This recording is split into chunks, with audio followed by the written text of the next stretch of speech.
version 1.2. Dans cette vidéo, nous allons voir les nouveautés de Voltap de la version 1.2. Bouton Insérer. Dans le menu de gauche, en haut, un nouveau bouton est apparu, Insérer. Insérer rassemble plusieurs fonctionnalités d'ajout, de nœuds,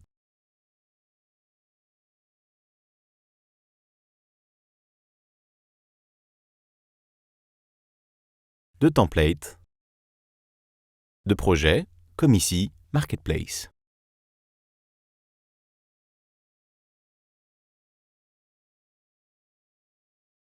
L'ajout de blocs,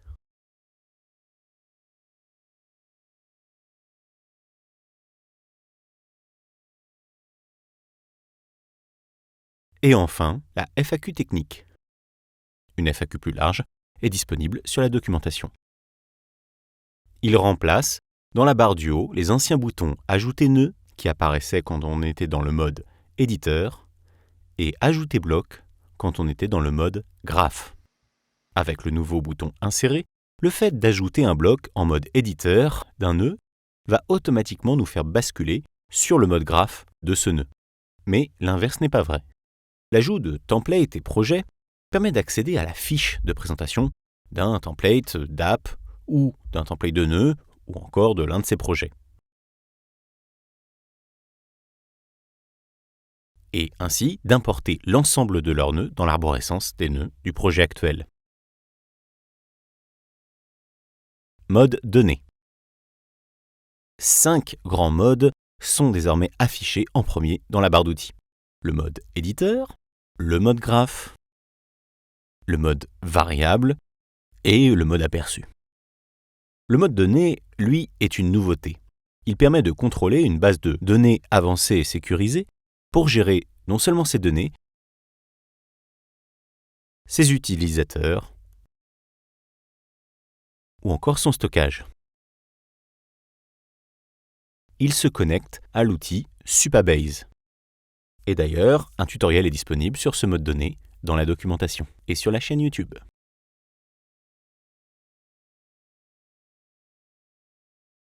Console.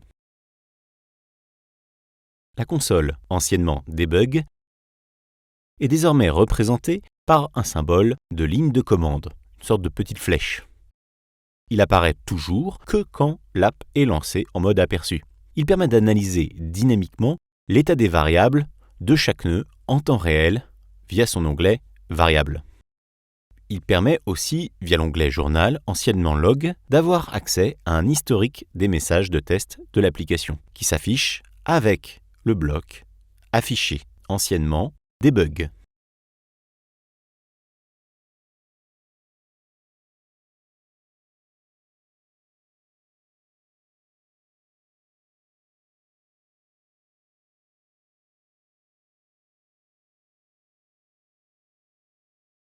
Et comme vous pouvez le voir, le message s'affiche dans le journal. L'analyseur. L'analyseur, ou linter en anglais, apparaît sous la forme d'une icône en forme d'insecte, de bug. Il est disponible dans tous les modes. L'analyseur est un outil qui permet de lister les erreurs qui empêchent le bon fonctionnement du projet, comme un type de variable qui n'est plus compatible à l'endroit où il est utilisé par exemple. L'analyseur donne aussi des avertissements concernant des mauvaises pratiques ou des choses inutiles dans le projet, comme des variables non utilisées. Recherche. La recherche est toujours présentée sous forme d'une icône de loupe,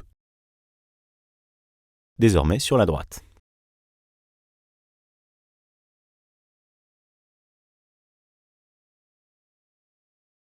Appareil. Appareil est toujours représenté sous forme d'une icône d'écran, désormais sur la droite.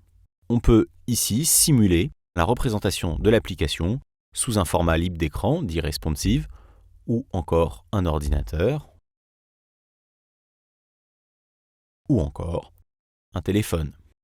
Il est différent de état d'appareil qui lui permet de conditionner la mise en forme d'un nœud en fonction du ratio d'écran détecté.